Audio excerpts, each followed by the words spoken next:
ଛୋଟବେଳେ ବହିରେ ପଢ଼ିଥିଲି ଭେଣ୍ଡି ଗୋଟିଏ ଭଲ ପରିବା।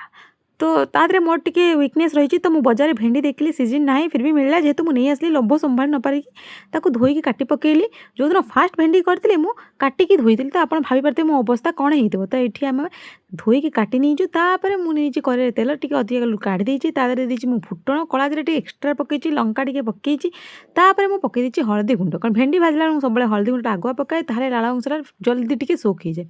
ତ ଟିକେ ଭଜାଭଜି କରିକି ମୁଁ ଲୁଣ ଦେଇଦେଇଛି ଭେଣ୍ଡି ମୁତାବକ, କାରଣ ଟମାଟୋ ମୁଁ ପରେ ଦେବି। ତାକୁ ଟିକେ ଘୋଡ଼େଇ ଦେଇଛି। ଭେଣ୍ଡି ମୋର ସିଝିଗଲା ପରେ, ଭଜା ହେଇଗଲା ପରେ, ତାପରେ ମୁଁ ଟମାଟୋକୁ ଛୋଟ ଛୋଟ କାଟିଥିଲି, ତାକୁ ଏବେ ପକେଇ ଦେଇଛି। କାରଣ ଭେଣ୍ଡି ଟମାଟୋ ଖଟା କରିବ, ସେ ବି ବିନା ପିଆଜ ରସୁଣରେ। ତା ଦେହରେ ମୁଁ ଲୁଣ ଦେଇଦେଇଛି, କାରଣ ଟମାଟୋ ପଡ଼ିଛି ମାନେ ଲୁଣ ତ ନିହାତି ପଡ଼ିବ। ତାପରେ ପକେଇଛି ମୁଁ ଭୁସୁଙ୍ଗା ପତ୍ର। ଭୁସୁଙ୍ଗା ପତ୍ର ତେଲରେ ପକାନ୍ତି, ବଟ୍ ମୋତେ ଟିକେ ରୋ ସ୍ମେଲ୍ଟା ଏଇ ଖଟାରେ ଭଲ ଲାଗେ। ଆପଣ ଥରେ ଟ୍ରାଏ କରନ୍ତୁ, ବଢ଼ିଆ ଲାଗିବ। ଘୋଡ଼େଇକି ଦେଲା ପରେ ତାପରେ ଟମାଟୋ ମୋର ସିଝିଗଲା। ତାପରେ ଅଳ୍ପ ଯେତିକି ମୋର ପାଣି ଦରକାର, ଜୁକଜୁକିଆ ହେଲେ ଭଲ ଲାଗେ, ଟିକେ ପାଣି ମୁଁ ଦେଇଦେଇଛି। ଟମାଟୋ ଫୁଟିଗଲା ପରେ, ଟକଟକ ଫୁଟିଗଲା ପରେ ମୁଁ ଦେଇଦେଇଛି ମେଞ୍ଚାଏ ଧଣିଆ ପତ୍ର, କାରଣ ଶୀତ ଦିନ।